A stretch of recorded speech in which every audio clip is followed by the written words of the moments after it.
Ella aún estaba de luto por su marido, cuando su propio suegro, un viejo amargado y gruñón, la agarró del brazo y la arrastró fuera de la propiedad. Embarazada, sin dinero y sin tener a dónde ir, la viuda solo lloraba, sosteniendo su enorme vientre, mientras era expulsada de la única casa que todavía creía que era su hogar. Ese día salió caminando sola por el camino de tierra, con el corazón roto y el futuro completamente incierto.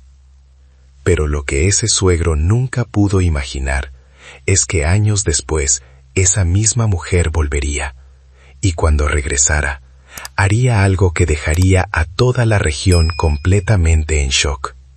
Ahora, respóndeme en los comentarios. Si vieras a un hombre gruñón expulsando a una viuda embarazada de la casa que era suya por derecho, ¿tú ayudarías a esa mujer? Escribe aquí abajo. Yo ayudaría o no me metería. Quiero ver cuántas personas aquí tendrían el valor de hacer lo correcto. Y no te vayas, porque esta historia empieza ahora. Don Próspero no necesitó gritar para que el peso de su desprecio partiera el aire de la mañana. Sus manos, curtidas por décadas de mandar sobre hombres y animales, se cerraron con una fuerza innecesaria en el brazo de Remedios, arrastrándola lejos del umbral que ella misma había limpiado con esmero durante 5 años. No había rastro de duda en sus ojos pequeños y hundidos, solo la determinación fría de quien limpia una mancha en su propiedad. Remedios, con el vientre abultado que parecía pesarle más que su propia vida, intentó afianzarse en la tierra seca. Pero el impulso del viejo era una sentencia física que no admitía réplicas ni súplicas desesperadas. A lo largo del camino de polvo, algunas cortinas se movieron apenas unos milímetros, revelando los ojos curiosos de vecinos que preferían el silencio cómplice antes que desafiar al dueño de las tierras. Nadie salió a ofrecer un vaso de agua ni una palabra de consuelo. Pues en aquel rincón de Jalisco, la lealtad se medía por la extensión de los cercados y no por la compasión hacia una mujer desamparada. El murmullo de las plegarias quedaba encerrado tras las puertas de adobe, mientras la figura de Remedios era empujada hacia la intemperie, bajo la mirada gélida de una comunidad que aceptaba la injusticia como si fuera parte del ciclo natural de las estaciones. Caminar se había convertido en un suplicio de movimientos calculados, una lucha constante contra la gravedad que tiraba de su abdomen hacia abajo, provocándole un cansancio que le nacía en los riñones y se extendía por sus piernas hinchadas. Cada paso sobre las grietas de la llanura era un recordatorio de los 8 meses de espera, de la criatura que pateaba con una fuerza ajena al desastre que se desarrollaba en el exterior. Remedios sentía el roce áspero de su vestido gastado contra la piel tirante, una sensación de vulnerabilidad que la dejaba expuesta no solo al sol inclemente, sino al juicio de un mundo que no tenía piedad para las viudas que se quedaban sin protección. El recuerdo de Heriberto era ahora una sombra que se desvanecía entre el polvo levantado por las botas de su padre, una imagen borrosa de un hombre que nunca imaginó dejarla en tal abandono. La caída del caballo había sido un evento banal, un tropiezo en la faena diaria que terminó con un golpe seco contra una piedra, y un silencio que no se rompió ni con los gritos de su esposa. En apenas 7 días, el luto se transformó en una auditoría de bienes y derechos, donde el amor y la convivencia no tenían valor legal frente a las escrituras firmadas únicamente por el patriarca. Remedios se encontraba ahora pagando el precio de una fatalidad que le arrebató el futuro de un plumazo. Don Próspero se había asegurado de consultar con el abogado de la cabecera municipal antes de dar el primer paso hacia la expulsión, confirmando que no existía ningún documento que amparara la permanencia de la nuera. En su lógica de hombre de tierra, Remedios era un gasto innecesaria, una boca más que alimentar y una posible complicación para la herencia futura que él planeaba gestionar a su antojo. No le importaba la sangre de su hijo que latía bajo el delantal de la mujer, pues para él la propiedad era un ente sagrado que no admitía intrusos sin papeles, y mucho menos a una mujer que solo traía consigo la carga de una tristeza que ya no le servía para nada. La casa gris, con sus maderas resecas por el sol y sus ventanas que parecían cuencas vacías, se alejaba a cada minuto mientras ella era conducida hacia el límite de la propiedad. El paisaje era una extensión monótona de arbustos espinosos y tierra rajada que parecía pedir a gritos una lluvia que no llegaba, un escenario perfecto para la desolación que sentía en el pecho. Las nubes se agrupaban en el cielo sin ofrecer una promesa real de alivio, formando un techo de plomo que pesaba sobre su cabeza, mientras ella intentaba mantener el equilibrio en aquel sendero de piedras sueltas. No había belleza en aquel adiós forzado, solo el crujido de la madera vieja. Aquí ya no hay lugar para usted, ni para lo que trae en la panza, sentenció el viejo, con una voz que no necesitó elevarse para sonar definitiva y cortante. Remedios lo miró por última vez, buscando algún rastro de humanidad en las facciones endurecidas por la codicia, pero solo encontró la rigidez de una puerta que se cerraba con un golpe seco y metálico. El sonido del cerrojo al encajar fue como un disparo en medio del silencio de la tarde, marcando el fin de su existencia bajo aquel techo y el inicio de una incertidumbre que la rodeaba como una neblina espesa. Se quedó allí, de pie en el camino, mientras el sol comenzaba su lento descenso. El silencio que siguió al cierre de la puerta fue más abrumador que cualquier grito, una ausencia total de sonido que la dejaba a merced de sus propios pensamientos y del latido acelerado de su corazón. Remedios bajó la vista hacia sus pies cubiertos de tierra, sintiendo por primera vez el frío que empezaba a brotar de las sombras de los árboles secos que flanqueaban el sendero. No había lágrimas en sus ojos, pues el dolor era demasiado profundo y denso como para transformarse en agua. Era una piedra sólida, instalada en su garganta, que le impedía incluso suspirar. Estaba sola, en la inmensidad de una llanura que no parecía tener fin, con la única compañía de su sombra. En su mano derecha apretaba un pequeño bulto de tela, un trapo atado que contenía un par de mudas de ropa vieja, un escapulario desgastado y una peineta de carey que había pertenecido a su madre.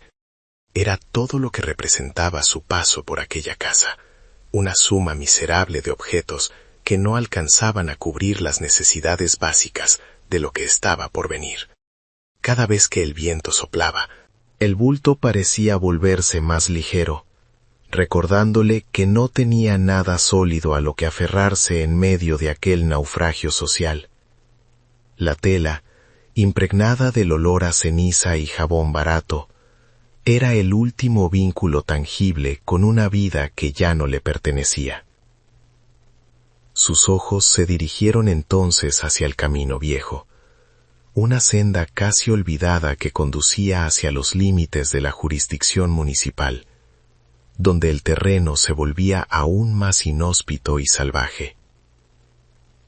Había escuchado historias sobre un jacal abandonado en esa dirección, un lugar que nadie quería ocupar por temor a las sombras y a la mala fortuna que parecía perseguir a sus inquilinos. Remedios respiró hondo, ajustó el rebozo sobre su vientre y comenzó a caminar con una lentitud necesaria, guiada por un instinto de supervivencia que no entendía de miedos ni de leyendas. El cielo seguía nublado, impasible ante la pequeña figura que avanzaba con determinación hacia la incertidumbre más absoluta. El camino hacia el jacal viejo era una herida abierta en la llanura de Jalisco, una senda donde el aire se sentía más denso y el sol, aunque oculto tras las nubes grises, castigaba con un bochorno pegajoso.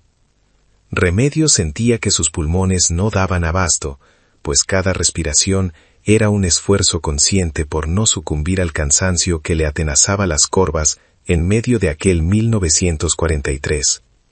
Sus pies, envueltos en guaraches desgastados, encontraban cada piedra y cada espina como si la tierra misma quisiera detener su avance hacia lo desconocido. El peso de su vientre de 8 meses era una presencia constante, un ancla que la obligaba a caminar encorvada, buscando apoyo en los troncos secos de los huizaches que flanqueaban la ruta. No había vuelta atrás, solo el rastro de sus pasos perdiéndose en el polvo. Cuando finalmente divisó la estructura, el corazón se le encogió en un nudo de incredulidad y desamparo. El jacal era poco más que un montón de maderas resecas y adobe desmoronado. Una ruina que parecía sostenerse en pie solo por la terquedad de sus vigas principales. El techo de sapé estaba plagado de agujeros que miraban al cielo como bocas hambrientas, y las paredes mostraban grietas tan anchas que el viento pasaba a través de ellas con un silbido quejumbroso. Alrededor, la vegetación era rala y gris, una mancha de abandono en medio del paisaje infinito de Jalisco que la rodeaba. Remedios se detuvo frente a la puerta, que colgaba de una sola bisagra oxidada, y sintió que el silencio del lugar la envolvía como una mortaja fría y definitiva. A pesar de las historias que hablaban de aparecidos y de una tierra maldita que devoraba a sus habitantes, Remedios no tuvo más opción que traspasar el umbral y reclamar aquel espacio como suyo. El interior olía a humedad estancada y a tiempo detenido, con una capa de polvo tan gruesa que silenciaba sus movimientos sobre el suelo de tierra batida. No había muebles, solo unos restos de madera que alguna vez fueron un banco y una hornilla de barro partida por la mitad. Con la poca fuerza que le restaba, empezó a retirar las telarañas que colgaban como encajes macabros desde las vigas, usando un palo seco para limpiar los rincones más oscuros. Cada gesto era una declaración de propiedad, una forma de decir que, a pesar de todo, ella seguía viva. Fue mientras intentaba nivelar el suelo cerca del rincón donde planeaba dormir, que sus dedos tropezaron con una irregularidad en la superficie. Una de las tablas que servían de refuerzo en el piso se sentía floja, cediendo ante la presión de su peso con un crujido sordo. Con el corazón latiéndole con una urgencia renovada, Remedios se arrodilló y empezó a escarbar con las uñas, ignorando el dolor del esfuerzo y la suciedad que se le metía bajo la piel. Tras varios intentos, logró apalancar la madera con una piedra afilada, revelando un pequeño hueco excavado en la tierra fría. Allí, envuelto en un jirón de tela oscura y polvorienta, descansaba un bulto que parecía haber esperado décadas para ser descubierto por alguien con la necesidad suficiente. Con manos temblorosas, desató el nudo del costalito de tela oscura, sintiendo la textura áspera de la fibra contra sus palmas sudorosas. Al abrirlo, una lluvia de colores apagados se reveló ante sus ojos. Semillas de calabaza, de maíz criollo, de frijol negro y de chiles que conservaban aún un rastro de su aroma picante. Eran pequeñas promesas de vida encerradas en cáscaras duras, un tesoro que para cualquier otro habría carecido de valor, pero que para ella representaba la posibilidad de no morir de hambre.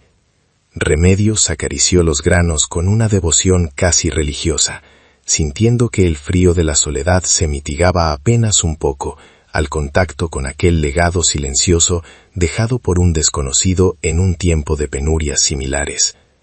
Debajo de las semillas, oculto en el fondo del costal, encontró un trozo de papel amarillento, doblado con una precisión que hablaba de una importancia otorgada por quien lo escribió. Con cuidado de no romper las fibras resecas, Remedios lo desplegó bajo la luz mortecina que entraba por la ventana sin cristales. La caligrafía era temblorosa, trazada con una tinta que el tiempo había vuelto sepia, pero las palabras conservaban una fuerza que le caló hondo en los huesos.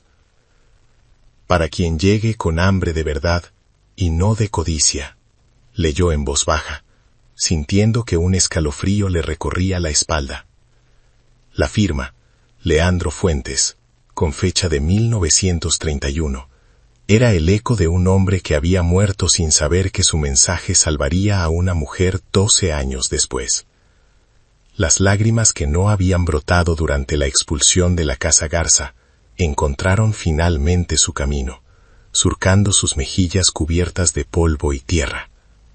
No era un llanto de derrota, sino una descarga emocional que la dejó exhausta, sentada en el suelo del jacal mientras apretaba el papel contra su pecho. Aquel hombre, Leandro, le hablaba a través de la muerte, recordándole que la tierra siempre cuidaba de quienes la respetaban y la trabajaban con honestidad. Remedios sintió que el vacío que le habitaba el alma se llenaba con una determinación férrea, una voluntad de transformar aquel lugar olvidado en un refugio digno para su hija. Ya no era una víctima del desprecio de su suegro, sino la heredera de una esperanza enterrada. La llegada de su prima Consuelo fue el único puente que la mantuvo unida a la humanidad durante las últimas semanas de su embarazo. Consuelo, una mujer de manos grandes y voz tranquila, aparecía de vez en cuando con un poco de masa para tortillas o un resto de caldo, ignorando las advertencias del pueblo sobre el jacal maldito. Fue ella quien trajo el petate nuevo de palma, donde Remedios pasaría las horas más difíciles de su vida. Cuando el cuerpo decidió que era momento de dar paso a la nueva existencia, las contracciones empezaron un atardecer de lluvia fina, una serie de espasmos que le recorrían la cintura y se instalaban en su vientre como garfios de hierro candente, obligándola a buscar el suelo mientras el aire se le escapaba de los pulmones. El dolor del parto fue una marea que la arrastró hacia un abismo de sensaciones crudas, donde el tiempo dejó de tener sentido, y solo existía el esfuerzo por no romperse. Remedios se aferraba a los bordes del petate con una fuerza que le amorataba los nudillos, mientras Consuelo le secaba el sudor de la frente con un trapo húmedo, y le susurraba palabras de aliento en el oído. Cada grito que se le escapaba de la garganta parecía quedar atrapado en las grietas del adobe, alimentando la historia de un lugar que ahora presenciaba el milagro de la vida, en lugar de la decadencia. Tras horas de lucha, un llanto agudo y vigoroso rompió el silencio del jacal, anunciando que la pequeña Esperanza había llegado al mundo contra todo pronóstico. Cuando Consuelo puso a la niña en sus brazos, Remedios sintió que el mundo volvía a tener un eje sobre el cual girar. Esperanza era pequeña, con la piel rosada y los cabellos oscuros pegados a la frente, pero en su mirada había una vitalidad que le devolvió la fe a su madre. Al estrecharla contra su pecho, el cansancio y la humillación de la expulsión parecieron diluirse, reemplazados por un instinto feroz de protección y una certeza inamovible de que valía la pena seguir adelante. Miró a su alrededor, a las paredes ruinosas y al suelo de tierra, y supo que aquel jacal no sería su tumba, sino la cuna de un futuro construido con sudor y semillas de un muerto. La vida brotaba de nuevo. El murmullo de las lavanderas en el río se cortaba en seco cada vez que Remedios se acercaba con su pequeño bulto de ropa ajena, recordándole que su presencia era un recordatorio incómodo de lo que el pueblo prefería ignorar. No había manos que se extendieran para cargar a la niña, ni ojos que buscaran los suyos, pues el estigma de la expulsión pesaba más que cualquier lazo de vecindad en aquel México profundo de mediados de siglo. Se movía como una sombra entre los vivos, aceptando los trabajos más ingratos a cambio de unas monedas de cobre o un puñado de maíz que apenas calmaba el rugido de sus estómagos. La exclusión no necesitaba cercas ni muros. Bastaba con el silencio gélido de quienes temían que la mala fortuna fuera contagiosa. Las madrugadas de Remedios empezaban mucho antes de que el primer rayo de sol se atreviera a tocar las maderas resecas del jacal, entregada a la tarea de pelar chiles hasta que las yemas de sus dedos ardían como ascuas. El picor se le instalaba en la garganta y en los ojos. Una irritación constante, que se volvía parte de su aliento, mientras cosía a mano bajo la luz mortecina de un cabo de vela. Cada cuntada era un esfuerzo por mantener la dignidad, en medio de una pobreza que amenazaba con devorarla. Una lucha silenciosa por asegurar que Esperanza tuviera un rebozo limpio, donde refugiarse del frío nocturno. No había descanso en sus manos, solo el movimiento rítmico de la aguja y el roce áspero de la tela barata contra su piel.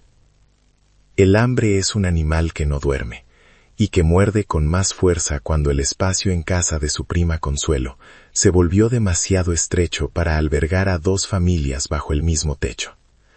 Remedios entendió que el refugio temporal llegaba a su fin, y que el jacal, con toda su decadencia, era el único lugar donde su voluntad no tendría que pedir permiso para existir.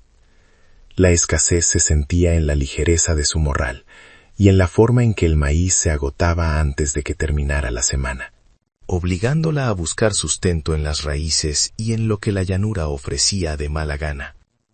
No era solo la falta de comida, sino la incertidumbre de no saber si al día siguiente habría algo que poner en la olla.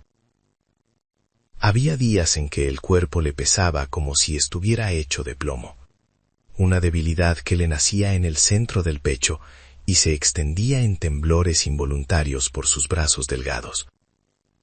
La lactancia le drenaba las fuerzas, dejándola con una sed que ninguna cantidad de agua de pozo parecía mitigar del todo, mientras su cabeza daba vueltas en espirales de mareo punzante. El dolor de la espalda, encorvada por horas de lavar sobre las piedras del río, se volvía un estallido de calor en su columna que le robaba el sueño y la paz. Era una fatiga que calaba hasta la médula, un agotamiento físico que la ponía al límite de sus capacidades humanas, recordándole la fragilidad de su propia carne. Fue en una de esas tardes de desespero cuando Remedios recordó el costalito de semillas que Leandro Fuentes había dejado bajo las tablas, como si el muerto la llamara desde el suelo para que dejara de mendigar y empezara a crear. Miró la tierra rajada que rodeaba el jacal, una costra seca y hostil que parecía incapaz de albergar cualquier rastro de verdor bajo el cielo nublado de Jalisco. Sin embargo, las palabras del papeíto volvieron a su mente con una fuerza renovada, convenciéndola de que la verdadera riqueza no estaba en las monedas que le negaban, sino en la paciencia de los granos que esperaban su turno. Tomó el azadón oxidado que encontró entre los escombros y con una determinación que no conocía de imposibles, se dispuso a desafiar la aridez del terreno. El golpe seco del metal contra la tierra dura producía un sonido metálico que resonaba en la quietud de la llanura, levantando una polvareda que se le pegaba al sudor de la frente. Remedios se hincó en el suelo, hundiendo sus dedos en las grietas para aflojar los terrones que se resistían a ceder, sintiendo la textura polvorienta y muerta de una parcela que nadie había amado en años. No era un trabajo para una mujer sola, pero ella ponía en cada movimiento el peso de su historia, como si quisiera enterrar su dolor junto con las semillas de Leandro.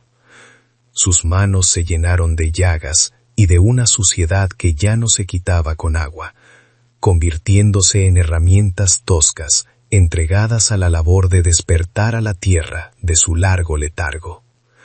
Las semillas de calabaza y maíz fueron las primeras a encontrar su lugar en los surcos improvisados, cada una depositada con una plegaria silenciosa que pedía clemencia a los cielos esquivos. Remedios las cubría con cuidado, como si estuviera arropando a Esperanza, consciente de que de ese gesto dependía su supervivencia y el futuro de la niña que la observaba desde el rebozo. La nota de Leandro se convirtió en su única brújula moral, un recordatorio de que la tierra cuida a quien llega con hambre de verdad, y no con la codicia que corrompía el corazón de hombres como su suegro. En la soledad del campo, aquel diálogo con un muerto le daba una paz que nunca encontró en los sermones de la iglesia del pueblo. Consuelo aparecía de vez en cuando, trayendo consigo un poco de sal o un trozo de piloncillo, asombrada de ver cómo Remedios persistía en un terreno que todos daban por perdido. Se sentaban en el umbral del jacal a ver cómo las sombras se alargaban sobre la llanura, compartiendo el silencio de las mujeres que saben que la queja no llena la panza ni arregla los techos. Su prima la miraba con una mezcla de lástima y respeto, preguntándose de dónde sacaba esa fuerza que le permitía cargar agua desde el pozo lejano para regar sus surcos bajo el sol de mediodía. Remedios no explicaba nada, solo señalaba la tierra y decía que pronto habría algo que comer, aferrándose a una esperanza que otros confundían con locura. El tiempo en el campo se mide por el crecimiento de las hojas, y pronto los primeros brotes verdes empezaron a asomar entre la costra de tierra seca, como pequeños milagros de color esmeralda desafiando al gris del entorno. Esperanza ya empezaba a dar sus primeros pasos, gateando por el suelo del jacal y balbuceando palabras que llenaban de vida el aire estancado que Remedios encontró al llegar. Ver a la niña sonreír mientras jugaba con las cáscaras de las semillas era el único bálsamo que Remedios necesitaba para olvidar el cansancio de sus piernas y el ardor de sus manos heridas. Cada nueva hoja que se desplegaba era una batalla ganada al olvido, una prueba de que la honestidad de su labor estaba rindiendo frutos inesperados. Sin embargo, el éxito de su pequeña parcela no pasó desapercibido para los ojos vigilantes que patrullaban los límites de la propiedad, y pronto los rumores llegaron a los oídos de don Próspero Garza. El viejo no podía tolerar que la mujer que había expulsado con desprecio estuviera prosperando en un terreno que él consideraba muerto y sin valor alguno. La envidia empezó a corroerle el ánimo, transformando su indiferencia inicial en una hostilidad activa que buscaba cualquier pretexto para arrebatarle a Remedios lo poco que había logrado construir con su esfuerzo.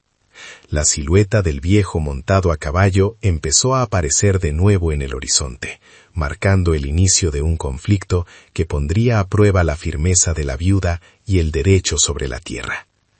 El verdor de las pequeñas milpas empezó a contrastar con la palidez del llano, alzándose como lanzas esmeralda que desafiaban la condena de aridez que don Próspero había dictado sobre Remedios.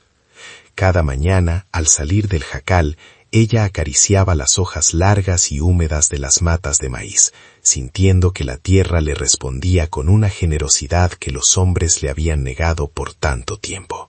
La parcela ya no era un erial olvidado, sino un organismo vivo que respiraba bajo el cielo gris, alimentado por el agua que ella cargaba con los brazos temblorosos desde el pozo lejano. El aroma de la tierra mojada y la savia nueva se mezclaban en el aire, trayendo consigo una promesa de abundancia que empezaba a despertar la curiosidad y la malicia de quienes observaban desde los caminos principales de Jalisco. Sin embargo, ese milagro vegetal no pasó desapercibido para los vigilantes del rancho Garza, y pronto la silueta de don Próspero empezó a recortarse contra el horizonte con una frecuencia que helaba la sangre. El viejo montaba su caballo con una rigidez que delataba su rabia, observando desde la loma cómo la mujer que él había arrojado a la miseria lograba arrancar vida de un suelo que todos daban por muerto. La envidia le carcomía las entrañas, pues no podía tolerar que la voluntad de una viuda desamparada fuera más fuerte que su desprecio. El éxito de Remedios era un insulto a su autoridad, una mancha de orgullo que él no estaba dispuesto a permitir en las tierras que consideraba bajo su dominio absoluto y caprichoso. Una tarde de sol plomizo, el estruendo de los cascos de un caballo anunció la llegada del suegro, quien se plantó frente al jacal con la parsimonia de quien se sabe dueño del tiempo ajeno. Don Próspero no desmontó, prefiriendo mirar a Remedios desde la altura de su silla de montar, con los ojos entrecerrados para ocultar la codicia que le encendía la mirada al ver la buena pinta de la cosecha.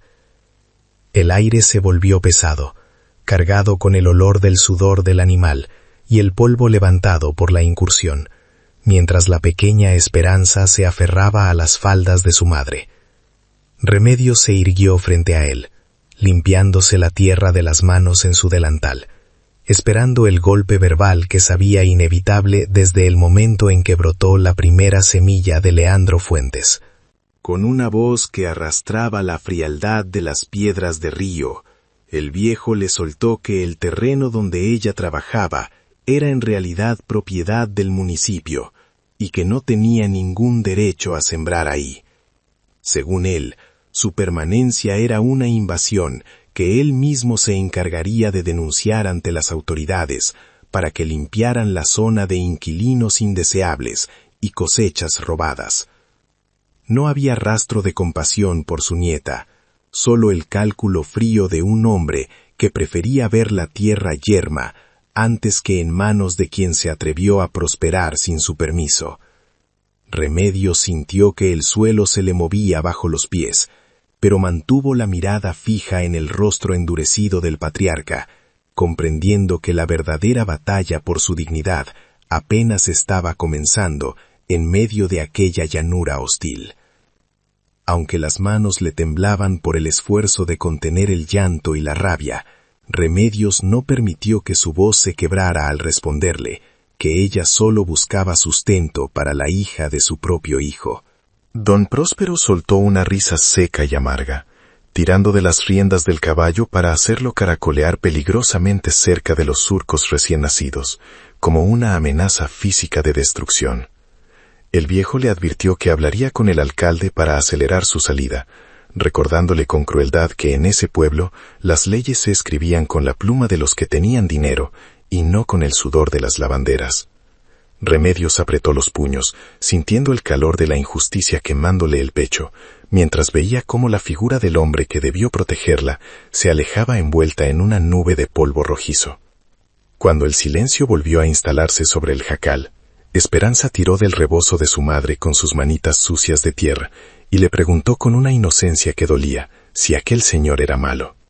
Remedios se arrodilló para quedar a su altura, acariciando el rostro de la niña con una ternura que intentaba ocultar el miedo que empezaba a filtrarse por las grietas de su resolución. «Sí, mija, pero nosotras somos más», le respondió, mirando hacia el horizonte donde la silueta del rancho Garza se alzaba como una fortaleza inexpugnable. Sabía que no podía enfrentarse sola a la maquinaria de poder de su suegro, pero el recuerdo de Leandro Fuentes y las semillas que la habían salvado le daban una fuerza que no provenía de este mundo pecador y ambicioso. La amenaza no tardó en materializarse en la figura de un licenciado con zapatos lustrosos y un papel mecanografiado que otorgaba apenas 15 días para retirar los cultivos y abandonar el sitio. Remedios recibió el documento con una calma que desconcertó al enviado, doblando el papel con la misma paciencia con la que doblaba la ropa limpia de sus clientes en el pueblo. No permitió que el miedo la paralizara. En lugar de eso, buscó refugio en la sabiduría de doña Soledad, la mujer más vieja de la comarca, que guardaba en su memoria los secretos que el polvo de Jalisco intentaba enterrar. Necesitaba saber la verdad sobre el origen de aquel terreno maldito, antes de que el alcalde, que resultó ser cuñado de don Próspero, ordenara el uso de la fuerza contra su hogar. Doña Soledad la recibió en su cocina de humo, leyendo el papel del desalojo a través de unos anteojos remendados con hilo, antes de soltar una revelación que cambió el rumbo de su angustia. La anciana le aseguró que ese terreno nunca había pertenecido al municipio, sino que Leandro Fuentes había muerto sin dejar testamento, y que nadie se atrevió a reclamar el jacal por puro miedo a las leyendas. Don Próspero estaba mintiendo para amedrentarla, usando su influencia familiar para arrebatarle lo que en realidad estaba huérfano de dueño, y esperando por alguien con el valor de defenderlo legalmente. Remedios sintió que una llama de esperanza se encendía en su interior, una chispa de justicia que la obligaba a buscar una salida, que no fuera la huida ni la rendición incondicional. Para pelear contra un gigante de tierra y dinero, doña Soledad le advirtió que necesitaría más que valor, pues el alcalde no dudaría en torcer la ley a favor de su pariente para mantener el orden de los poderosos. Remedios escuchó cada consejo con la atención de quien se prepara para una guerra, comprendiendo que su lucha no era solo por una parcela de tierra seca, sino por el derecho de su hija a no ser una paria en su propia tierra. Se despidió de la anciana bajo la luz de las primeras estrellas, sintiendo que el peso de la incertidumbre se transformaba en una estrategia fría y necesaria para sobrevivir a la tormenta que se avecinaba. Volvió al jacal caminando con una firmeza nueva, decidida a buscar ayuda fuera de los límites corruptos de su propio municipio. Esa noche, Remedios no pudo dormir, vigilando desde la ventana, tapada con ixtle, por si aparecían los hombres de don Próspero, con intención de quemar su esfuerzo antes de tiempo. Miró a Esperanza dormir en el petate, y supo que el joven abogado que mencionaban en el pueblo vecino, aquel que trabajaba para las organizaciones agrarias, era su única oportunidad real de salvación. El jacal parecía crujir con una advertencia silenciosa, recordándole que la codicia de los vivos era mucho más peligrosa que cualquier sombra del pasado que Leandro Fuentes hubiera dejado entre las tablas del suelo. Mañana empezaría el verdadero litigio, una danza de sellos y firmas, donde ella pondría su vida entera como garantía de que lo sembrado con honestidad no se entrega sin pelear. El joven abogado llegó al pueblo con los zapatos cubiertos por una costra de polvo blanco, cargando un maletín de cuero que parecía haber visto mejores tiempos en las oficinas de la ciudad.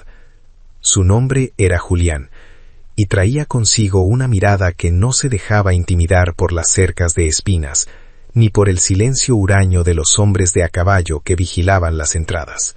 Se sentó en una piedra cerca del jacal de Remedios, ajustándose los lentes que siempre parecían a punto de resbalar por su nariz sudorosa, mientras observaba la pequeña milpa que crecía con una rebeldía silenciosa entre la aridez. No hablaba de leyes al principio, sino que escuchaba el sonido del viento entre los surcos, tratando de entender la geografía de una injusticia que se respiraba en cada rincón de aquel municipio olvidado. Con movimientos lentos y precisos, Julián desplegó los documentos que Remedios le entregó con manos que olían a tierra y a trabajo duro de sol a sol. El abogado leyó cada línea del aviso de desalojo con una concentración que borraba el ruido de las cigarras, deteniéndose en los sellos municipales que pretendían darle legalidad a un despojo anunciado por el poder local. Remedios lo observaba desde el umbral, con Esperanza sujeta a su pierna, sintiendo que en esos papeles se jugaba el aire que respirarían en los meses venideros. El silencio se prolongó tanto que el crujido de las tablas del jacal pareció un grito de auxilio en medio de la tarde calurosa, mientras la verdad empezaba a emerger de entre las mentiras mecanografiadas por el cuñado de don Próspero. Julián levantó la vista y, tras un suspiro cargado de resignación técnica, le explicó que el terreno nunca había sido parte del fundo legal del municipio, tal como aseguraba falsamente el viejo Garza. Era una propiedad privada que Leandro Fuentes había mantenido con orgullo hasta que la muerte lo sorprendió sin herederos directos en los registros oficiales de la cabecera. La estrategia de don Próspero era tan simple como cruel: inventar una deuda pública inexistente para que el alcalde pudiera reclamar la tierra y luego vendérsela a él por una moneda de cobre. Remedios sintió un frío seco en el estómago, no de miedo, sino de la indignación que nace cuando se descubre la arquitectura de una trampa diseñada para aplastar la dignidad de los más débiles. A pesar de la advertencia legal, Remedios decidió que no detendría su labor en los surcos, pues las plantas no entendían de plazos judiciales ni de las ambiciones de hombres poderosos. Cada mañana seguía hincándose en la tierra, retirando las piedras y guiando el agua con una paciencia que desesperaba a los vigilantes que don Próspero enviaba para intimidarla desde la distancia. La rutina de la azada y el riego se convirtió en su forma de resistencia, un gesto banal y repetitivo que gritaba su pertenencia a ese suelo más fuerte que cualquier documento firmado en una oficina oscura. El sol le quemaba la nuca, pero ella encontraba un consuelo extraño en la textura de las hojas que empezaban a dar sus primeros frutos bajo su cuidado constante y amoroso. En el pueblo, los comentarios empezaron a cambiar de tono, pasando de la lástima burlona a una admiración susurrada que los hombres importantes trataban de apagar con amenazas veladas. Ver a una mujer sola enfrentarse a la maquinaria del rancho Garza era un espectáculo que despertaba conciencias dormidas bajo el polvo de la costumbre y la obediencia ciega al patrón. Remedios caminaba por la calle principal con la frente en alto, ignorando los gestos de rechazo de las familias que aún le debían lealtad al viejo, concentrada únicamente en comprar lo necesario para que Esperanza no pasara privaciones. La exclusión seguía ahí, pero ahora tenía una grieta por donde se filtraba el respeto de quienes sabían lo que costaba defender un pedazo de justicia en las tierras de Jalisco.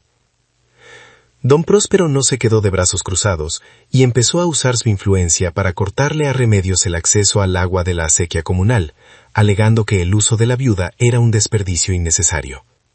Fue una decisión fría y calculada, ejecutada por peones que evitaban mirarla a los ojos mientras desviaban el cauce con piedras y troncos frente a su miada impotente y herida.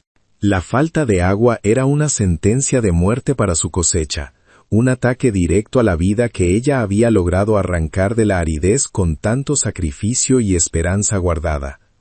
Remedios vio cómo la tierra empezaba a agrietarse de nuevo, sintiendo que el pecho se le oprimía ante la posibilidad de ver morir sus sueños por la simple voluntad de un hombre poderoso. Lejos de rendirse ante la sequía forzada, Remedios empezó a cargar baldes desde el pozo más lejano, realizando viajes interminables bajo el sol de mediodía que le dejaban los hombros adoloridos y la piel cubierta de salitre.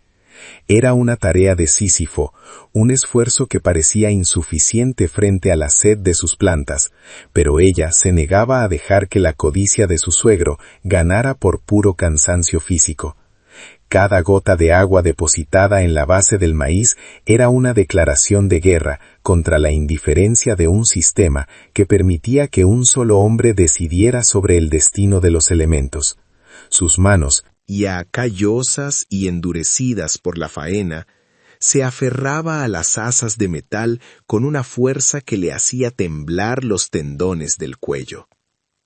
Un día, Remedios decidió presentarse en la oficina del alcalde, llevando consigo a Esperanza y el papel del desalojo que Julián le había ayudado a entender punto por punto. La antesala estaba llena de hombres con sombrero que hablaban de ganado y límites, y que guardaron un silencio sepulcral cuando la viuda entró con su vestido remendado pero impecable. Esperó durante horas, ignorando las miradas despectivas de la secretaria, hasta que finalmente la puerta de madera pesada se abrió para dejarla pasar al despacho donde se cocinaban las injusticias del pueblo. El alcalde la recibió sin levantarse, con una sonrisa ensayada que no lograba ocultar la incomodidad de tener que enfrentarse a la verdad que ella representaba con su sola presencia digna y firme. El aire en la oficina olía a tabaco viejo y a papeles estancados. Una atmósfera que contrastaba violentamente con la frescura del campo que Remedios intentaba proteger con su vida misma. Ella le habló con una calma que desarmó los argumentos técnicos del funcionario, recordándole que Leandro Fuentes nunca había dejado deudas y que el pueblo sabía perfectamente de quién era el capricho tras el desalojo. No hubo gritos ni escenas dramáticas, solo la exposición seca de una realidad que el alcalde prefería ignorar para mantener la paz con su cuñado y los intereses del rancho Garza. Remedios salió de allí sin una promesa clara, pero con la certeza de que su voz había dejado una marca profunda en la conciencia de aquel hombre acostumbrado a mandar. Al regresar al jacal, encontró a Julián esperándola con noticias de la ciudad, informándole que el Tribunal Agrario había aceptado revisar el caso debido a las irregularidades detectadas en el catastro municipal.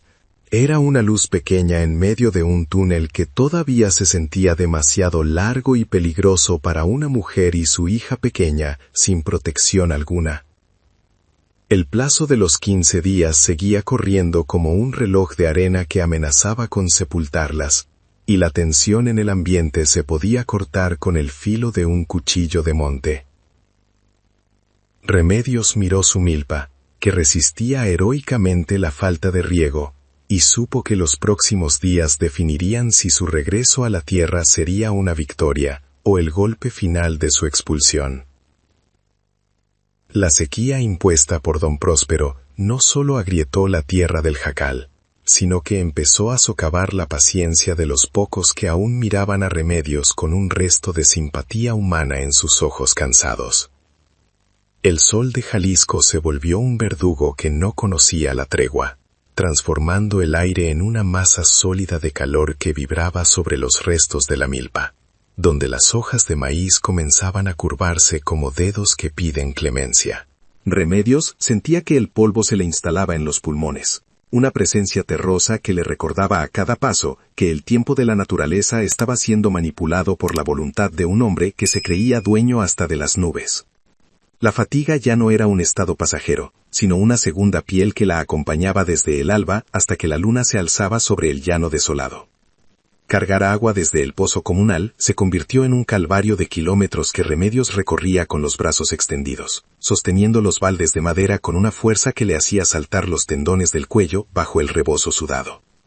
Cada viaje era una batalla contra la gravedad y contra las miradas de los hombres de don Próspero, que se apostaban en los linderos para burlarse de su empeño, esperando ver el momento en que sus rodillas finalmente cedieran ante el peso de la necesidad. El dolor en la espalda era una punzada constante, un fuego que le recorría la columna cada vez que intentaba enderezarse para recuperar el aliento en medio del camino de piedras sueltas. No había tregua para su cuerpo, pero su mente se mantenía fija en la promesa de las semillas de Leandro, como si aquel muerto le prestara la fuerza que a ella le faltaba. Una mañana, al llegar al pozo, Remedios se encontró con que el acceso había sido bloqueado con una cadena gruesa y un candado que brillaba con una malevolencia metálica bajo la luz del sol temprano. El encargado, un hombre que años atrás había trabajado codo a codo con Heriberto, bajó la vista avergonzado mientras le explicaba que eran órdenes directas del municipio para realizar un supuesto mantenimiento que duraría semanas. No hubo gritos de su parte, solo un silencio denso que cayó sobre el grupo de personas que observaban la escena con una mezcla de morbo y culpa mal disimulada. Remedios dio media vuelta, con los baldes vacíos golpeando sus piernas, comprendiendo que el cerco se estaba cerrando de forma definitiva sobre su pequeña esperanza de subsistencia. La exclusión llegó hasta la tienda de raya del pueblo, donde don Anselmo, el tendero, le negó el crédito que siempre le había otorgado para comprar la sal y el jabón necesarios para su labor diaria. El hombre, que solía bromear con la pequeña esperanza, ahora se escondía tras el mostrador, alegando que las cuentas estaban atrasadas y que no podía arriesgar su negocio por una mujer que tenía problemas legales con el hombre más poderoso de la región. Remedios sintió el calor de la vergüenza subiéndole por las mejillas mientras salía del local vacío, escoltada por el murmullo de los clientes que fingían estar muy interesados en los sacos de harina para no cruzar palabra con ella. El mundo se volvía pequeño, un espacio asfixiante, donde el aire parecía reservado solo para quienes obedecían sin cuestionar. Al regresar al jacal, encontró que la violencia ya no era solo burocrática o social, sino que había tomado la forma de una destrucción física y deliberada en sus propios surcos. Alguien había entrado durante su ausencia, soltando un par de reses que habían pisoteado las plantas más tiernas, dejando tras de sí un rastro de fango y hojas destrozadas que parecían heridas abiertas en el corazón de la milpa. Remedios se arrodilló frente a una mata de maíz doblada, acariciando la fibra rota con una ternura que le nacía de las entrañas, sintiendo que el ataque no era contra la tierra, sino contra su propia existencia. No había rastro de los culpables, Solo el sonido del viento burlón que agitaba los jirones de su esfuerzo esparcidos por el suelo de tierra gris. A pesar de la desolación, no hubo lágrimas en su rostro, solo una rigidez en la mandíbula que delataba una decisión que ya no admitía el miedo como compañero de viaje por Jalisco. Tomó un pedazo de cuerda y empezó a levantar las plantas que aún conservaban algo de vida, entablillando los tallos con ramitas secas en un intento desesperado por rescatar lo que el odio ajeno había intentado borrar de un plumazo. La labor le llevó hasta bien entrada la noche, trabajando bajo la luz de una luna pálida que bañaba el campo con un resplandor de hueso, mientras el frío empezaba a calar en sus huesos cansados. Cada movimiento era una oración muda, un pacto con el espíritu de Leandro Fuentes, para no permitir que la codicia de los vivos triunfara sobre la generosidad de los muertos. Julián, el abogado, apareció al día siguiente con una carpeta bajo el brazo y una expresión que navegaba entre la preocupación y el entusiasmo de quien ha encontrado una grieta en el muro. Le informó que el Tribunal Agrario había dictado una medida de protección provisional. Un amparo que prohibía cualquier acto de molestia contra ella, mientras se resolvía la propiedad definitiva del terreno baldío. Era un papel con sellos oficiales, una herramienta legal que en la ciudad valía mucho, pero que en aquel rincón de México dependía del respeto que el alcalde y don Próspero quisieran tenerle a la ley escrita. Remedios tomó el documento con las manos sucias de tierra, sintiendo el peso del papel como si fuera un escudo de hierro contra las injusticias del municipio. La noticia del amparo corrió por el pueblo como un reguero de pólvora, dividiendo las opiniones entre quienes veían en Remedios a una heroína silenciosa y quienes la consideraban una alborotadora que solo traería problemas a la comunidad. Algunos vecinos empezaron a dejar, de forma anónima, pequeños cántaros de agua cerca del jacal durante la madrugada, gestos de una solidaridad temerosa que no se atrevía a mostrar el rostro a plena luz del día. Esos restos de humanidad eran el combustible que Remedios necesitaba para seguir adelante, recordándole que, bajo la costra de la indiferencia social, todavía latía un sentido de justicia que el dinero de don Próspero no había podido comprar del todo. La batalla legal le devolvía un poco de aire a sus pulmones fatigados por la lucha constante. Esperanza crecía en medio de aquel conflicto, con una madurez prematura que le otorgaba a su mirada una profundidad inquietante para una niña de su edad en aquel entorno rural.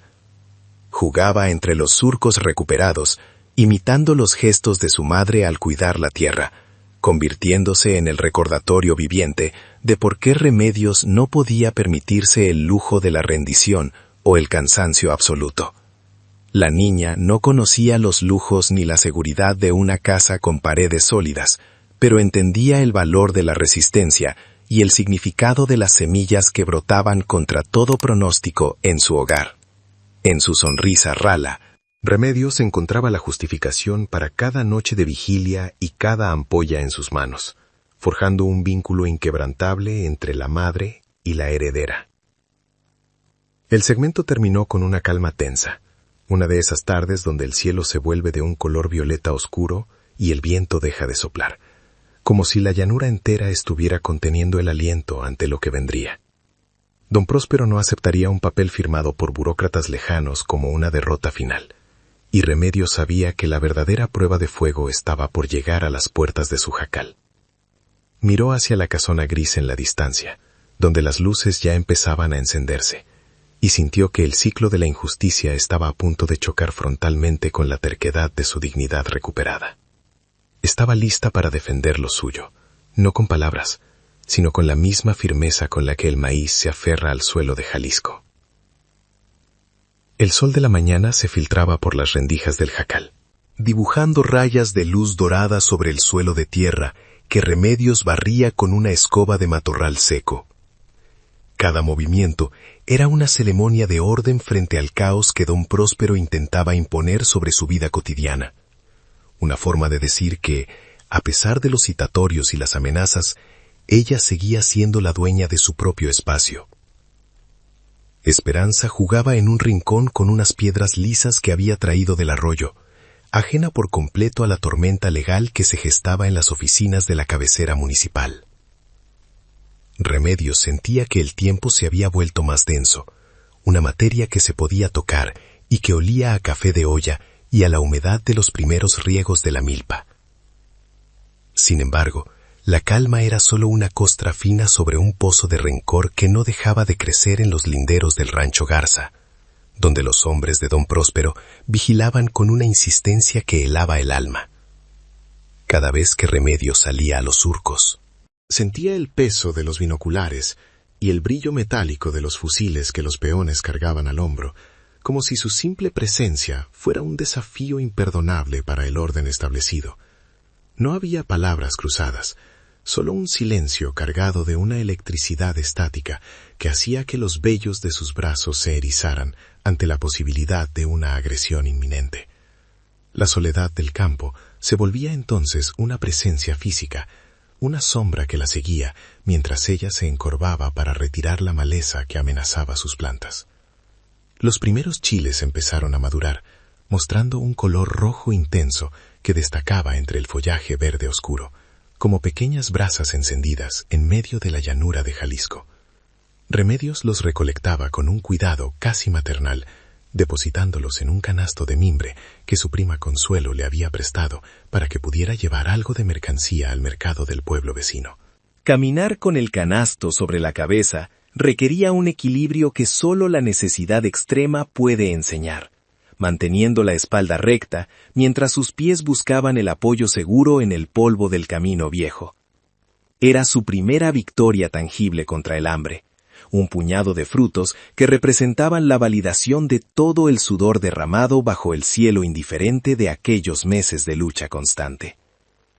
En el mercado, la recepción fue dispar, un mosaico de miradas que navegaban entre el asombro y el rechazo de quienes aún temían las represalias de la familia Garza.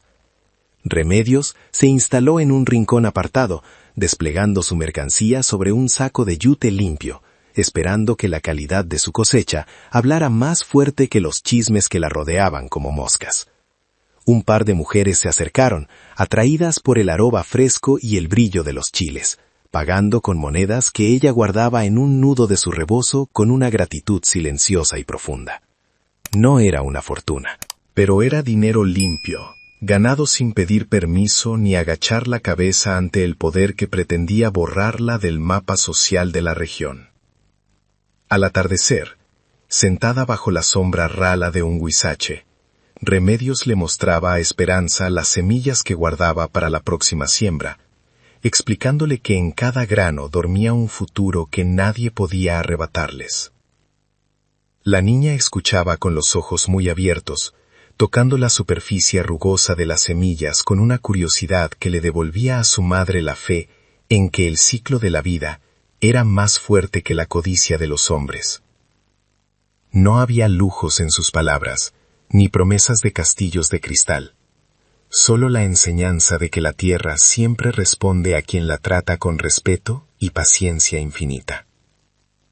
Era un momento de paz robado al conflicto, un respiro necesario para seguir enfrentando la hostilidad de un mundo que no estaba diseñado para mujeres solas. La noche trajo consigo un calor sofocante que parecía comprimir las paredes del jacal, haciendo que Remedios se despertara con una sensación de ahogo que le oprimía el pecho como una mano de hierro. Un olor acre a humo empezó a filtrarse por las grietas, una señal inequívoca de que el odio de don Próspero había cruzado finalmente el límite de la legalidad para buscar la destrucción física de su hogar.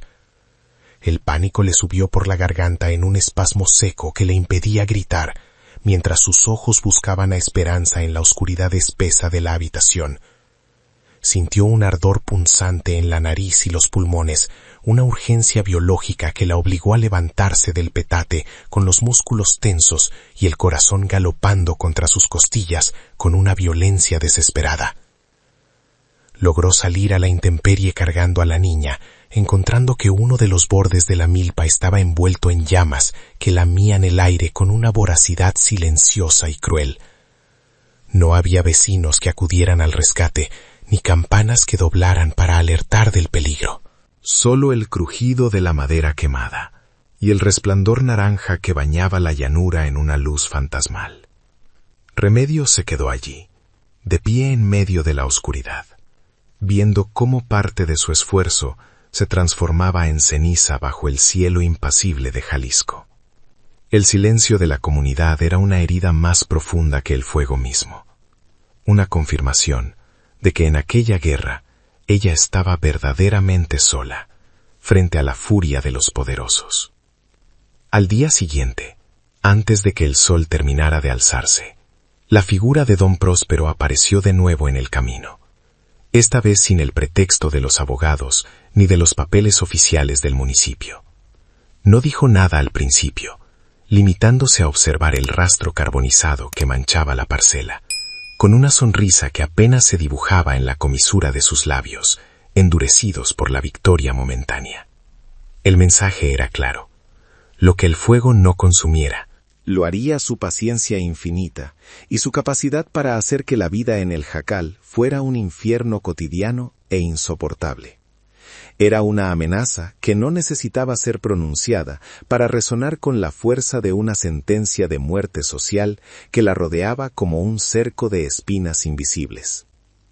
Lejos de empacar sus escasas pertenencias y huir hacia la ciudad, Remedios tomó el azadón y comenzó a limpiar las cenizas, con una parsimonia que parecía desafiar las leyes de la lógica y del miedo humano. Cada golpe del metal contra el suelo ennegrecido era una respuesta silenciosa a la arrogancia del viejo, un acto de voluntad que se negaba a aceptar la derrota impuesta por la violencia y la injusticia. Sus manos, cubiertas de hollín y de nuevas llagas, trabajaban con una precisión quirúrgica, rescatando los brotes que el fuego no había alcanzado a devorar por completo. No iba a mendigar piedad ni a buscar justicia en las oficinas corruptas. Su defensa sería la persistencia de sus manos sobre la piel sufrida de la tierra. Con el paso de las semanas, lo que quedó de la milpa empezó a recuperarse con una vitalidad asombrosa, como si las cenizas hubieran servido de abono para una resistencia que ya no conocía de límites ni de debilidades. La fama de la viuda que no se doblaba ante el fuego empezó a extenderse más allá del pueblo, atrayendo la atención de comerciantes de la ciudad, que buscaban productos cultivados con esa terquedad campesina tan escasa. Remedios ya no era solo la mujer expulsada del rancho Garza, sino una figura que empezaba a proyectar una sombra de poder económico propio, cimentado en la honestidad de su trabajo y en la memoria de Leandro Fuentes. El ciclo de la pobreza empezaba a romperse, dejando paso a una posibilidad que antes parecía un sueño imposible de alcanzar. El veredicto final del Tribunal Agrario no llegó con el estruendo de un trueno, sino con el crujido del papel seco en las manos de Julián, quien apareció en el jacal una tarde en que el aire de Jalisco olía a lluvia contenida. El abogado ya no traía los zapatos cubiertos de polvo, sino que caminaba con una ligereza que Remedios identificó de inmediato como la señal de una batalla que había dejado de ser una promesa para convertirse en una realidad jurídica. El documento, adornado con sellos oficiales y firmas que parecían trazos de justicia divina, declaraba que Remedios Garza era la legítima propietaria de las tierras de Leandro Fuentes, reconociendo su labor y su permanencia como los únicos títulos válidos frente a las pretensiones del municipio. Ella tomó el papel y por primera vez en años sintió que el suelo bajo sus pies no era una trampa, sino un cimiento sólido y eterno. La noticia de la victoria legal se filtró por las grietas de las casas de adobe del pueblo, transformando el desprecio acumulado en una curiosidad teñida de un respeto forzado y repentino.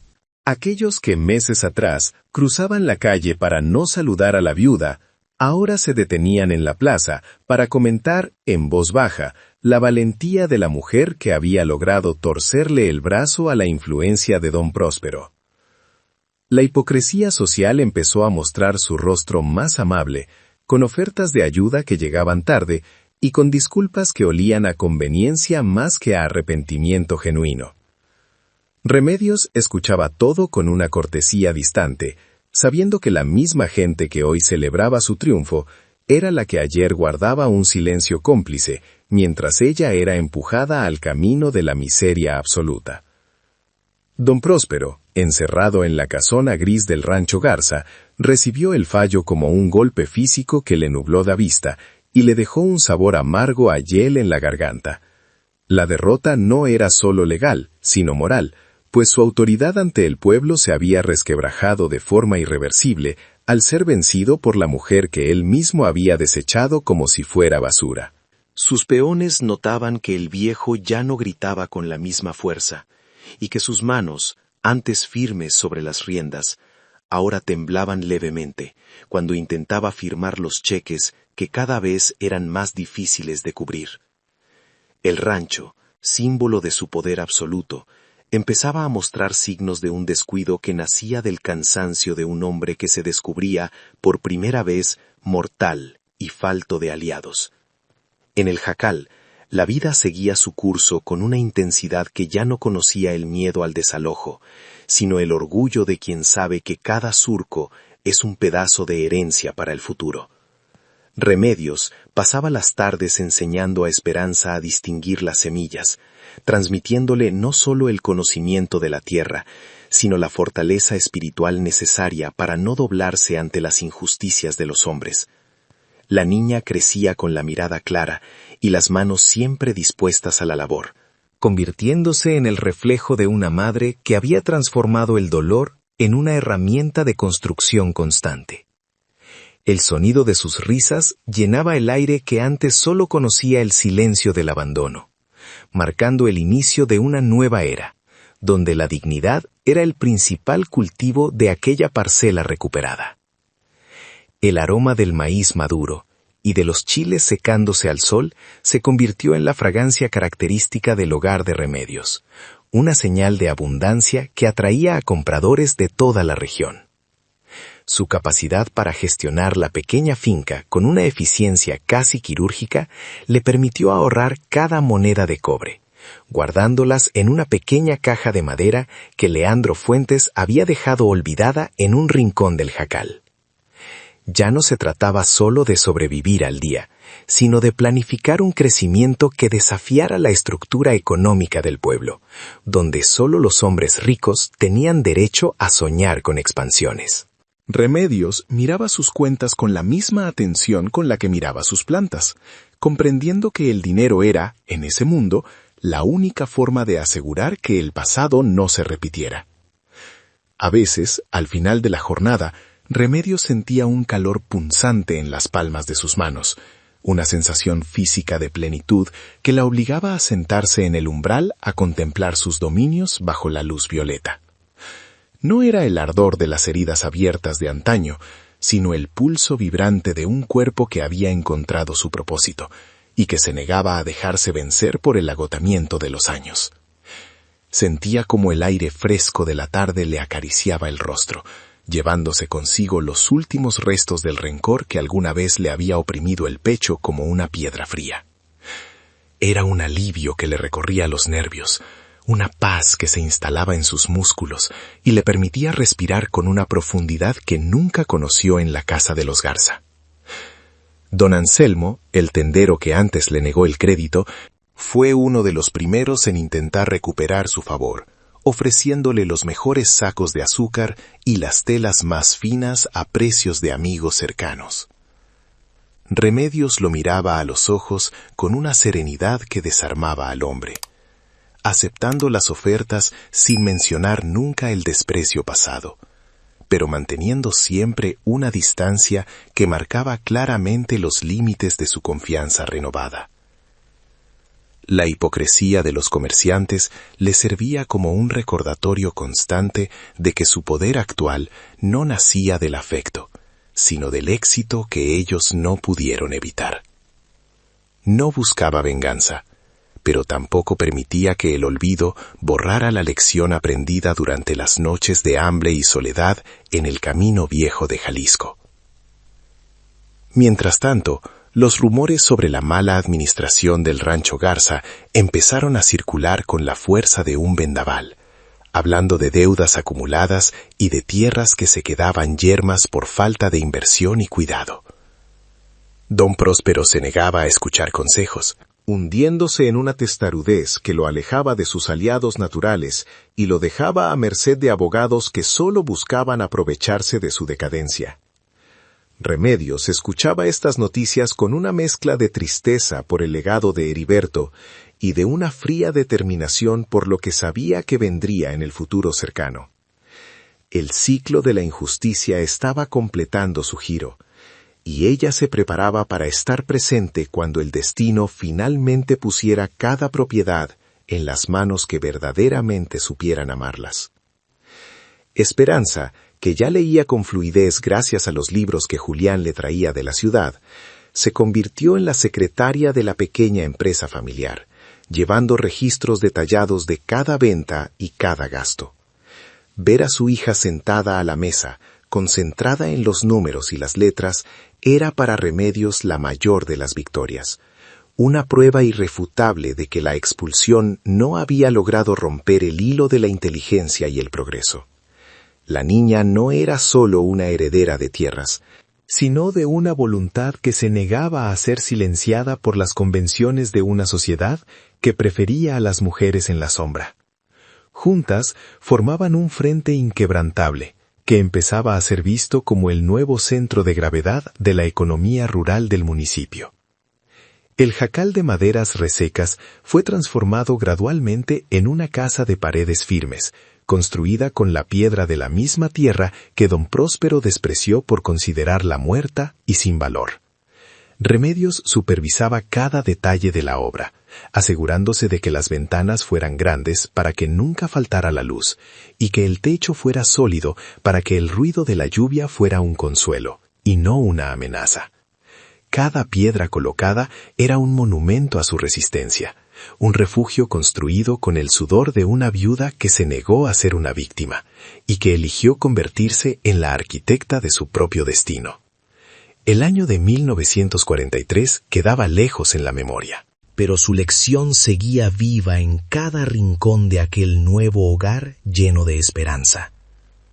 El pueblo de Jalisco comenzó a ver a Remedios no como la viuda errante que buscaba limosna, sino como la mujer que había domesticado la mala suerte con sus propias manos curtidas por la tierra.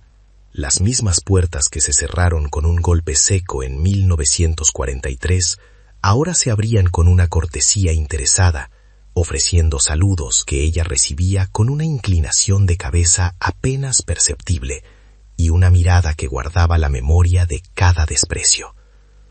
Su pequeña finca se convirtió en un motor silencioso de la economía local, atrayendo a transportistas que buscaban la calidad de un producto que no conocía de químicos ni de flojeras.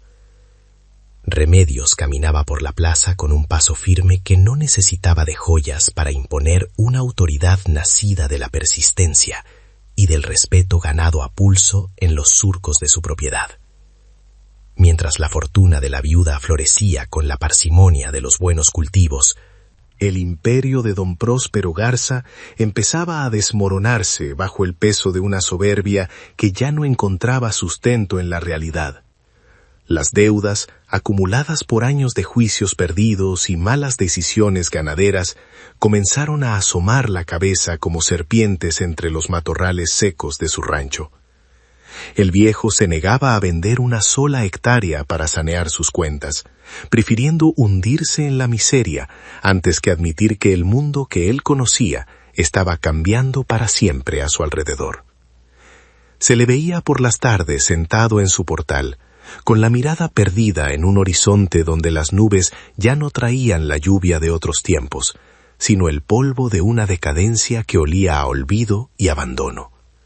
La casona gris del Rancho Garza, que alguna vez fue el símbolo del poder absoluto en la región, mostraba ahora las cicatrices del descuido y la falta de manos que la quisieran de verdad. Las vigas de madera se arqueaban bajo el peso de la humedad filtrada, y la pintura se descarapelaba en jirones que el viento esparcía por el patio lleno de hierba mala y trastos viejos. No había ya el bullicio de los peones, ni el relincho de los caballos finos. Solo un silencio opresivo que parecía devorar los recuerdos de una familia que se había secado desde la raíz por falta de afecto. Remedios pasaba a veces por el camino principal y miraba la construcción con una mezcla de melancolía y de una justicia poética que no necesitaba de palabras para ser entendida.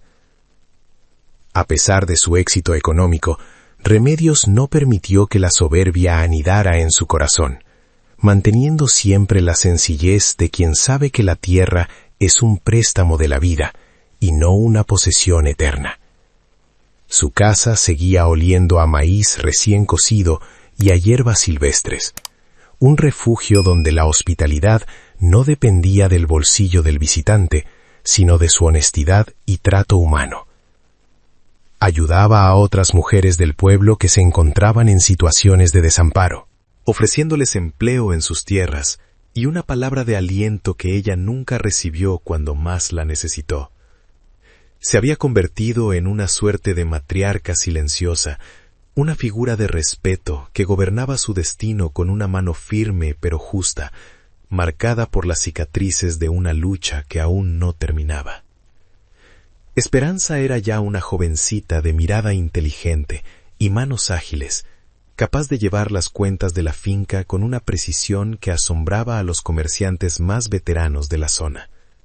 Se movía entre los surcos con una naturalidad que hablaba de su conexión profunda con ese suelo, que la vio nacer en un petate de palma bajo un techo lleno de agujeros. Remedios la observaba con el orgullo de quien ve en su hija la reparación de todas las injusticias sufridas, una promesa de futuro que ya no tendría que mendigar un lugar en el mundo.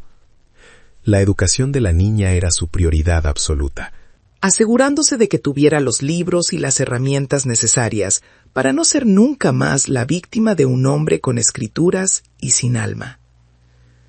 La expansión de la propiedad de Remedios se realizó de forma lenta y meticulosa, adquiriendo las parcelas colindantes que los vecinos, cansados de la aridez, preferían vender para probar suerte en la ciudad. Cada nueva hectárea era recibida con una ceremonia privada de agradecimiento a Leandro Fuentes, cuyas semillas originales seguían siendo la base de cada siembra exitosa en aquel rincón de Jalisco. La tierra, que bajo el mando de otros se mostraba hostil y estéril, parecía responder a la voz de Remedios con una generosidad desbordante, entregando cosechas que eran la envidia de toda la comarca. No había magia en su éxito, solo el conocimiento profundo de los ciclos del agua y la paciencia necesaria para esperar que el tiempo hiciera su labor sin prisas innecesarias. Julián, el abogado que se había convertido en un amigo leal a lo largo de los años, llegó una tarde con documentos que hablaban de una oportunidad que Remedios había esperado con una paciencia de piedra. El banco finalmente había iniciado el proceso de embargo definitivo sobre el rancho Garza, y el remate de la propiedad era inminente si no aparecía un comprador con el efectivo suficiente para cubrir las deudas de don Próspero. Remedios escuchó la noticia mientras terminaba de bordar un rebozo para Esperanza, sintiendo un calor familiar en el pecho que no era de rabia, sino del cierre de un ciclo histórico. Sabía que ese momento llegaría, y se había preparado durante una década para estar lista cuando el destino pusiera la pluma en sus manos trabajadoras. En el pueblo, los rumores sobre quién compraría la propiedad de los Garza corrían como un fuego en un pastizal seco, alimentando las conversaciones en la plaza y en las esquinas de la iglesia. Algunos apostaban por inversionistas de la capital, que buscaban tierras baratas, mientras otros mencionaban nombres de políticos locales que querían expandir sus dominios con el dinero del erario público. Nadie se atrevía a pronunciar el nombre de Remedios en voz alta, aunque en el fondo de sus mentes todos sabían que ella era la única que poseía el capital y la voluntad necesaria para rescatar esas tierras del abandono. La viuda mantenía su rutina habitual, sin dar señales de su intención, guardando sus cartas con la misma discreción con la que guardó las semillas de Leandro. Don Próspero, enterado del remate, pero ignorante de quién estaba detrás de las ofertas, se hundía en un letargo de alcohol y resentimiento, maldiciendo a la suerte que le había dado la espalda después de tantos años de abundancia. No podía concebir que su legado terminara en manos de extraños, y su mente ya no alcanzaba a comprender que la verdadera traición no vino de afuera, sino de su propia incapacidad para amar a lo que era suyo. Se paseaba por las habitaciones vacías de su casona, hablando con sombras de una familia que él mismo expulsó con violencia, mientras el banco ponía los sellos de clausura en los graneros que alguna vez estuvieron llenos de riqueza y de orgullo mal habido. La noticia del remate bancario del rancho Garza cayó sobre el valle como una piedra en un estanque estancado, rompiendo la calma de quienes creían que el viejo orden duraría para siempre. Remedios recibió el aviso mientras limpiaba las semillas para la siguiente temporada, sintiendo un escalofrío que no era de miedo, sino del peso de una justicia que había tardado una década en encontrar su camino de regreso. No hubo celebraciones ni gritos de júbilo en su casa, solo un silencio denso y respetuoso hacia el destino que finalmente ponía las escrituras en la mesa de los que supieron esperar. Miró su caja de madera, llena con el fruto de años de privaciones, y supo que el círculo que se abrió con una expulsión estaba a punto de cerrarse con una compra definitiva y digna.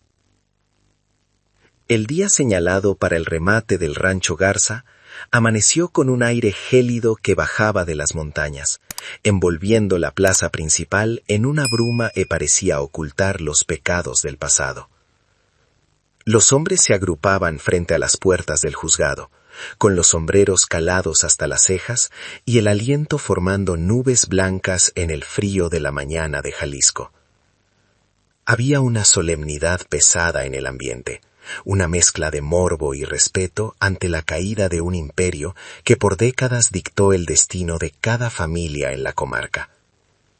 Los murmullos eran escasos, limitados a comentarios técnicos sobre las deudas y el valor de las hectáreas, mientras el reloj de la iglesia marcaba las horas con una puntualidad que se sentía como una sentencia definitiva para el orgullo del viejo patriarca que lo perdía todo. Don Próspero Garza llegó al lugar caminando con una lentitud que no era solo producto de los años, sino del peso de una derrota que le encorvaba la espalda más que cualquier fardo de alfalfa. Sus ojos, antes capaces de infundir temor con una sola mirada, ahora buscaban el suelo, evitando encontrarse con los rostros de quienes alguna vez le debieron obediencia y dinero. Se sentó en un banco de madera apartado, apretando entre sus manos un bastón que temblaba rítmicamente, como un metrónomo que marcaba el fin de su tiempo como dueño y señor de la llanura. El aire a su alrededor se sentía estancado, una burbuja de soledad en medio de la multitud que esperaba el inicio de la subasta pública de sus bienes más preciados y antiguos. El secretario del juzgado salió finalmente al atrio, cargando una carpeta llena de edictos y sellos que representaban la frialdad de la ley frente a las tragedias humanas. Con una voz monótona y desprovista de emoción, comenzó a leer la descripción detallada del rancho, enumerando las hectáreas, las cabezas de ganado restantes y la casona gris que ahora se subastaba para cubrir los créditos impagados. El sonido de las palabras caía sobre la plaza como piedras en un pozo profundo, recordándole a todos que en aquel mundo de tierra y sol nadie estaba a salvo de la voracidad de los bancos y de la mala administración de la soberbia. Don Próspero cerró los ojos, escuchando cómo su vida entera era desglosada en términos contables frente a una audiencia de curiosos y oportunistas hambrientos. Fue entonces cuando Remedios Garza apareció en la plaza, caminando con una dignidad que no necesitaba de carruajes ni de escoltas para hacerse notar entre la muchedumbre.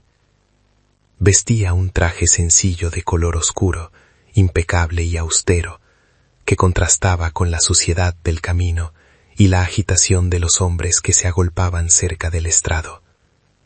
A su lado, Esperanza sostenía una pequeña maleta de cuero donde guardaban los ahorros de toda una década de trabajo incansable y privaciones voluntarias.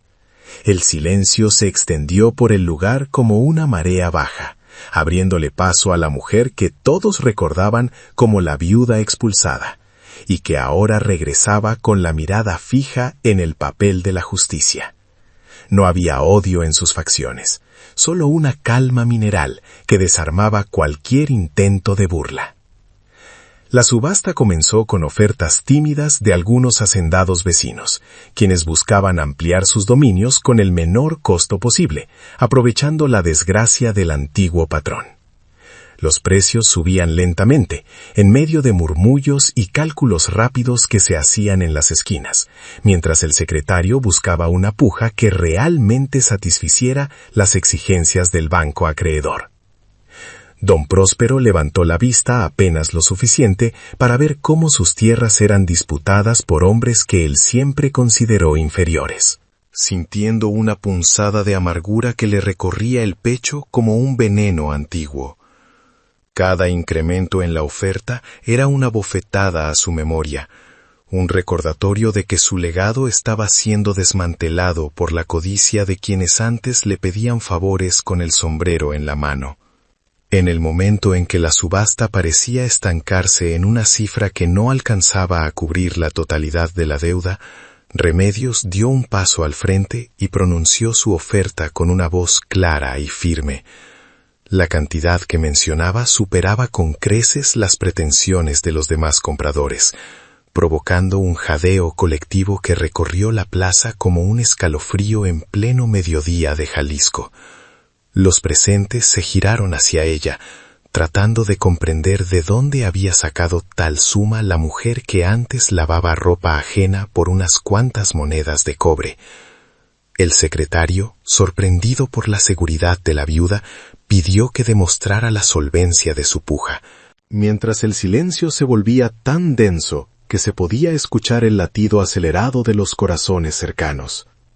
Sin titubear, Remedios abrió la pequeña maleta de cuero y mostró los fajos de billetes y las monedas de oro que representaban cada hora de sueño perdida y cada gota de sudor derramada en su milpa. Era el fruto de la tierra de Leandro Fuentes, transformado en el poder económico necesario para reclamar lo que por derecho de sangre y sacrificio le correspondía a su hija.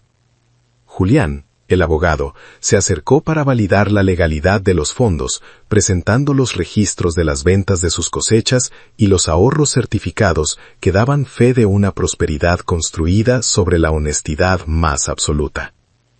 Los competidores retrocedieron, comprendiendo que no podían luchar contra la voluntad de una mujer que había aprendido a cultivar la abundancia en medio de la aridez.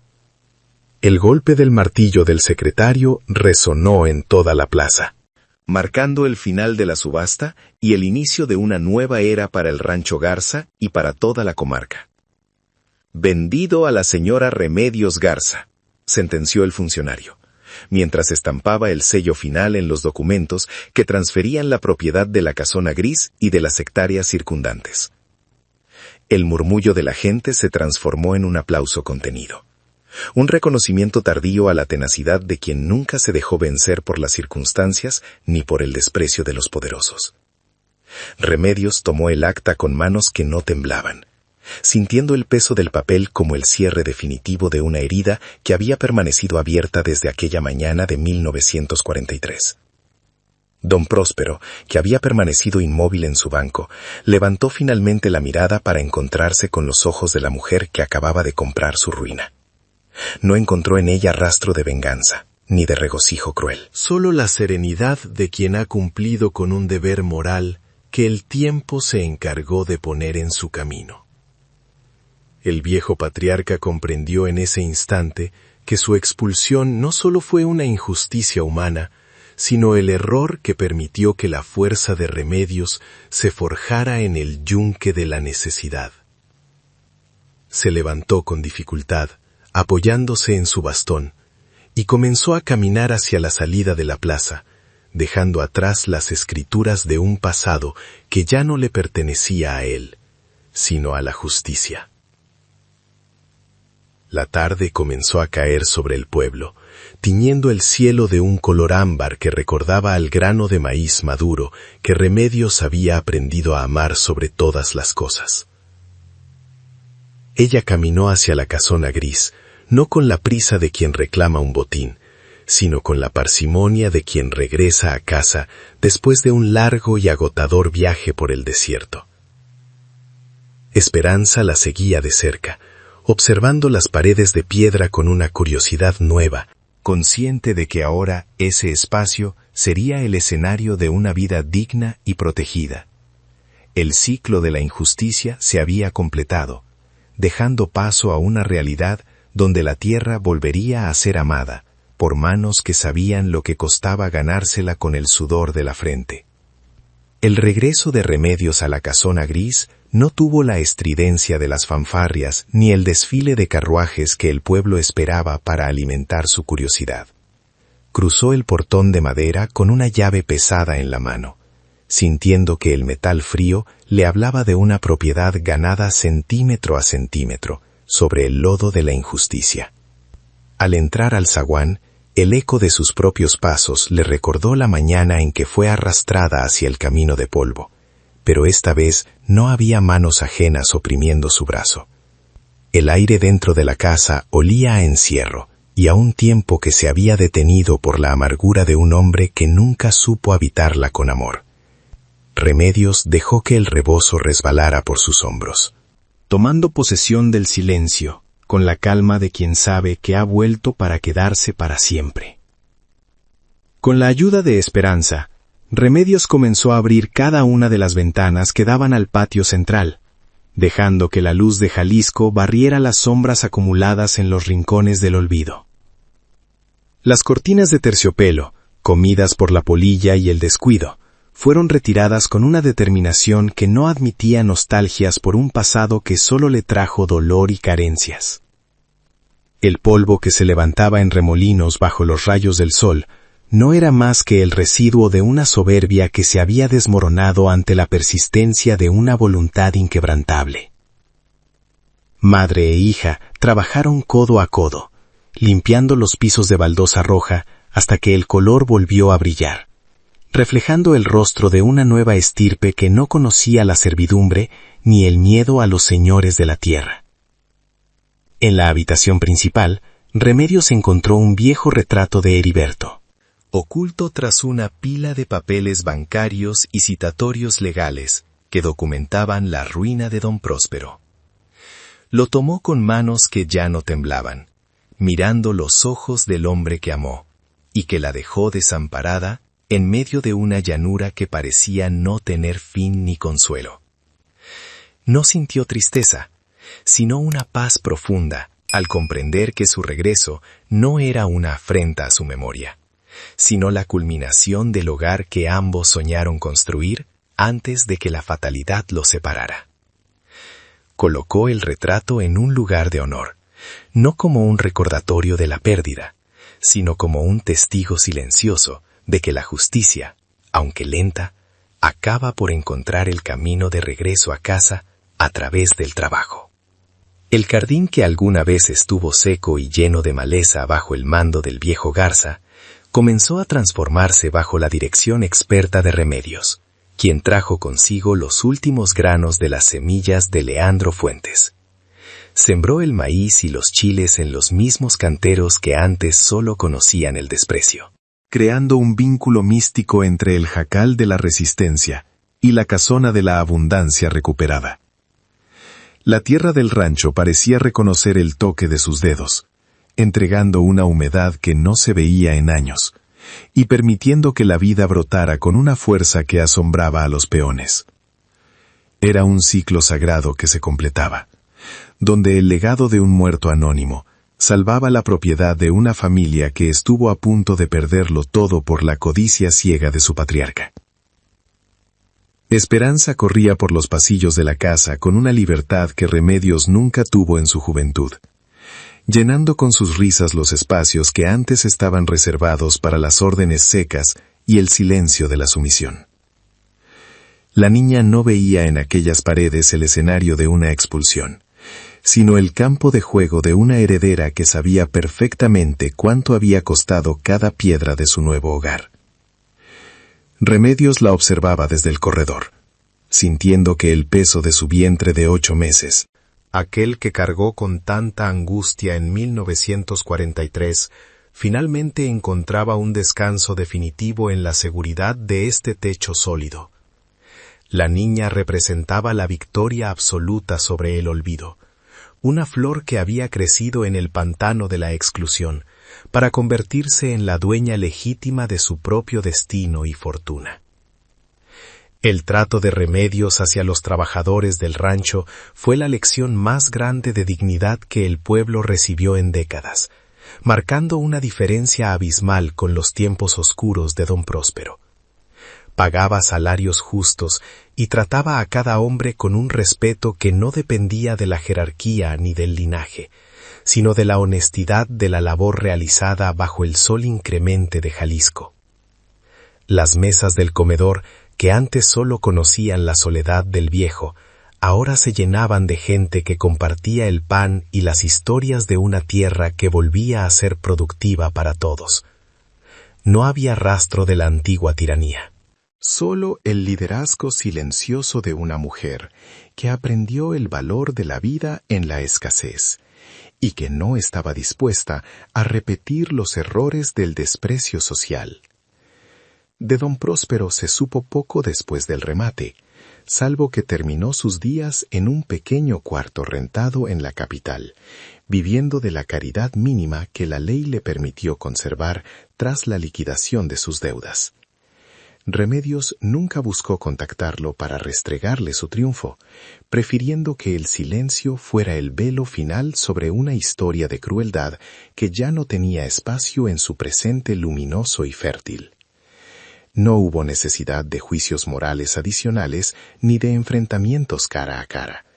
La realidad de la casona próspera bajo el mando de la viuda era una sentencia lo suficientemente pesada para cualquier orgullo herido. El viejo se convirtió en una sombra borrosa en la memoria del municipio, un ejemplo de cómo la codicia puede vaciar el alma hasta dejarla sin un lugar donde reclinar la cabeza. Con el paso de los años, el rancho de Remedios Garza se convirtió en un referente de justicia y prosperidad en todo el estado, demostrando que la tierra no pertenece a quien tiene el papel, sino a quien sabe amarla con el sudor. Los comerciantes llegaban desde lejos para comprar sus cosechas, sabiendo que en cada grano iba la garantía de un trabajo honesto y de una voluntad que no se dejó romper por las tormentas de la vida. Remedios envejeció con una elegancia que le nacía de la paz interior, con el rostro surcado por líneas que contaban la historia de una resistencia que se volvió leyenda en las voces de los campesinos. Sus manos, aunque nudosas y cansadas, nunca dejaron de tocar la tierra con la misma gratitud con la que recibió aquellas primeras semillas en el jacal abandonado. Una tarde de verano, mientras el sol se ocultaba tras los cerros tiñendo el horizonte de un color púrpura profundo, Remedios se sentó en su silla favorita del portal para contemplar la extensión de sus dominios. A lo lejos, podía ver el camino viejo por donde una vez caminó sola y embarazada, y sintió que el tiempo era un hilo continuo, que finalmente se había anudado con justicia y sentido. Ya no había rastro del dolor físico ni del ahogo de la incertidumbre. Solo quedaba el aroma del maíz maduro, y el sonido de las chicharras que celebraban la abundancia de una jornada terminada con honor. Respiró hondo, llenando sus pulmones con el aire limpio de su propiedad, y cerró los ojos con la certeza de que su paso por el mundo no fue en vano. El silencio de la noche cayó sobre la casona, pero ya no era el silencio gélido de la exclusión, sino el murmullo tranquilo de una casa que duerme bajo la protección de una madre que venció al destino. Esperanza se acercó para cubrirle los hombros con un rebozo de lana fina, dándole un beso en la frente que sellaba el pacto de amor entre las dos mujeres que reconstruyeron un imperio desde las cenizas. Remedios sonrió en la penumbra, sintiendo que Leandro Fuentes, Heriberto y hasta el propio don Próspero eran ahora parte de una misma historia, necesaria para que ella se convirtiera en la mujer que era. Todo estaba en su lugar, la tierra estaba pagada, el hambre era un recuerdo lejano, y el futuro brillaba con la misma intensidad que las estrellas sobre el llano de Jalisco. ¿Y tú, alguna vez has tenido que luchar desde abajo para recuperar lo que te pertenecía por derecho? Cuéntanos